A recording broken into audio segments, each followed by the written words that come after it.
Assalamualaikum warahmatullahi wabarakatuh. Selamat sore dan salam sejahtera buat kita semua.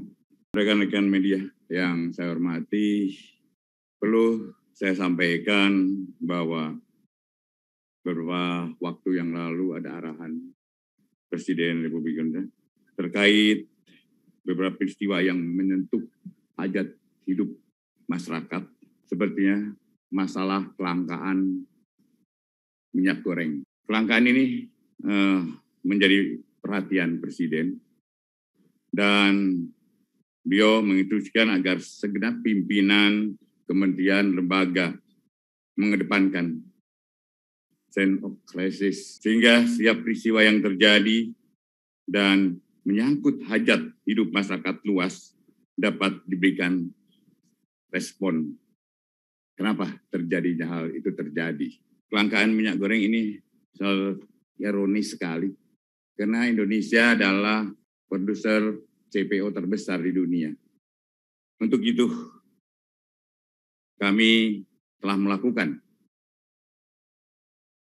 penyidikan dan telah ditemukan indikasi kuat bahwa perbuatan tidak pidana korupsi terkait pemberian persetujuan ekspor minyak goreng telah membuat masyarakat luas, khususnya masyarakat kecil, menjadi susah karena harus mengantri dan juga langkanya minyak goreng tersebut.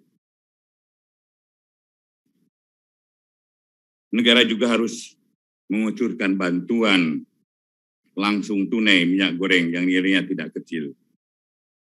Dalam kondisi kelangkaan minyak goreng yang menyulitkan masyarakat, negara harus hadir. Dan hari ini adalah langkah hadirnya negara untuk mengatasi dan membuat terang apa sebenarnya yang terjadi tentang kelangkaan minyak goreng ini. Rekan media yang saya hormati, kami sampaikan bahwa saat ini tim penyidik Kejaksaan Agung sedang melakukan penyidikan perkara dugaan tindak pidana korupsi dalam pemberian fasilitas ekspor crude palm atau oil atau CPO dan turunannya pada bulan Januari 2021 sampai Maret 2022. Berdasarkan surat perintah Direktur Penyidikan Jaksa Agung Muda Tindak Pidana Khusus nomor PRIN 17/FD2/04/2020 tertanggal 4 April 2022. Pengungkapan perkara tersebut diawali dengan adanya peristiwa kelangkaan dan kenaikan harga minyak goreng di pasaran pada akhir tahun 2021.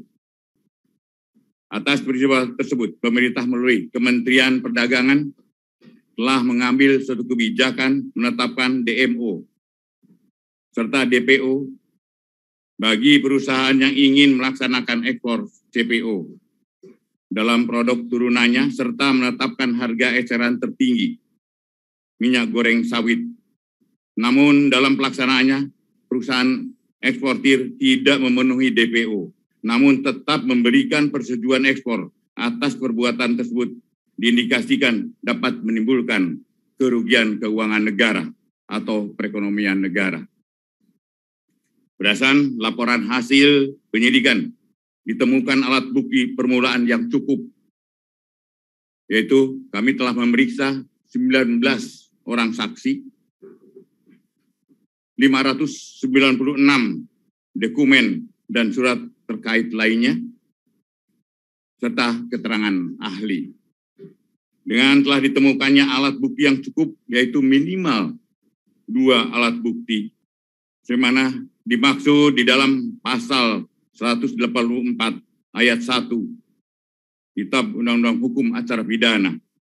Maka pada hari ini, Selasa, tanggal 19 April 2022, jaksa penyidik telah menetapkan tersangka dengan perbuatan melawan hukum. Yang dilakukan tersangka adalah 1.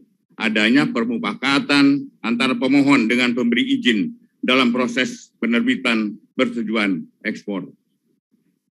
Kedua, dikeluarkannya persetujuan ekspor kepada eksportir yang seharusnya ditolak.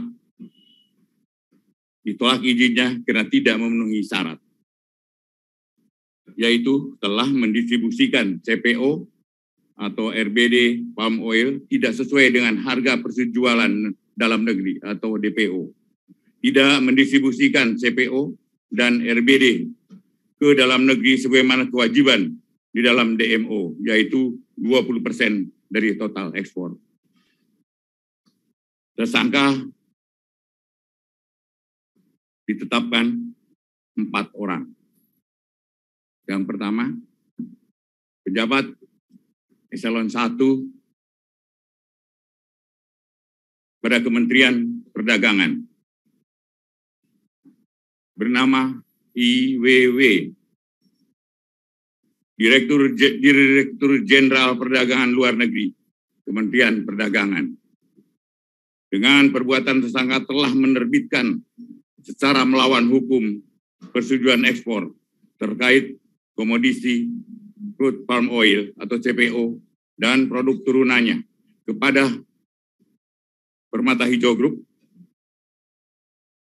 Wilmar Nabati Indonesia, PT Multimas Nabati Asahan, dan PT Musim Mas. Sementara itu, tersangka lainnya yaitu SMA, Senior Manager Corporate Affairs Permata Hijau. 2, tersangka MPT, Komisaris PT Wilmar Nabati Indonesia.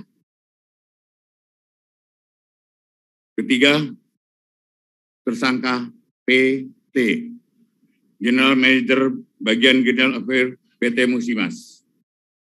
3 tersangka telah berkomunikasi secara intens dengan tersangka IWW, sehingga Permata Hijau Group, PT Wilmar Nabati, PT Multimas Nabati Asahan, PT Musimas untuk mendapatkan persetujuan ekspor. Padahal perusahaan-perusahaan tersebut bukanlah perusahaan yang berhak untuk mendapatkan persetujuan ekspor. Karena sebagai perusahaan yang telah mendistribusikan CPO atau RDB palm oil tidak sesuai dengan harga penjualan dalam negeri atau DPO.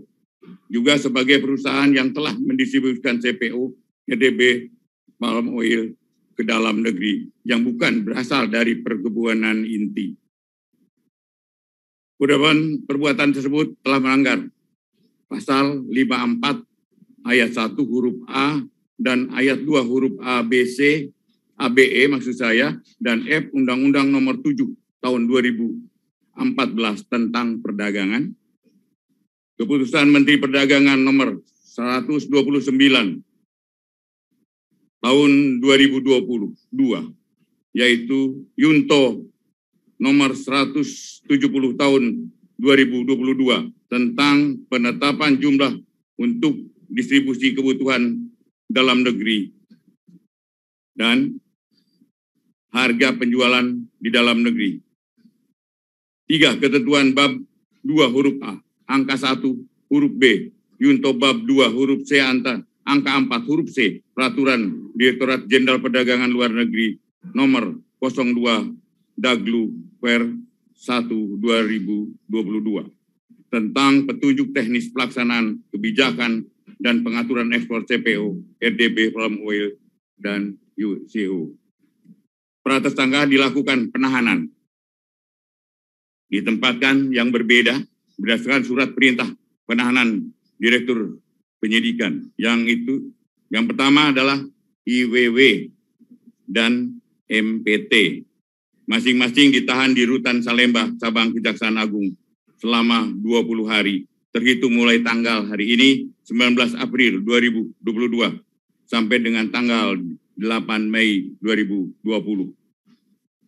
Tersangka SMA dan tersangka PT masing-masing ditahan di Salemba, Cabang Kejaksaan Negeri Jakarta Selatan selama 20 hari, mulai hari ini 19 April 2022 sampai dengan 8 Mei 2022. Demikian proses penanganan perkara dimaksud. Dan sekali lagi, kami tegaskan bahwa negara akan hadir dan selalu hadir untuk mengatasi keadaan yang menyulitkan masyarakat luas. Dan kami akan tidak tegas bagi mereka yang mengambil keuntungan di tengah kesulitan masyarakat. Demikian, teman-teman. Terima kasih atas atensi teman-teman. Wassalamualaikum warahmatullahi wabarakatuh. Salam sejahtera buat kita semua.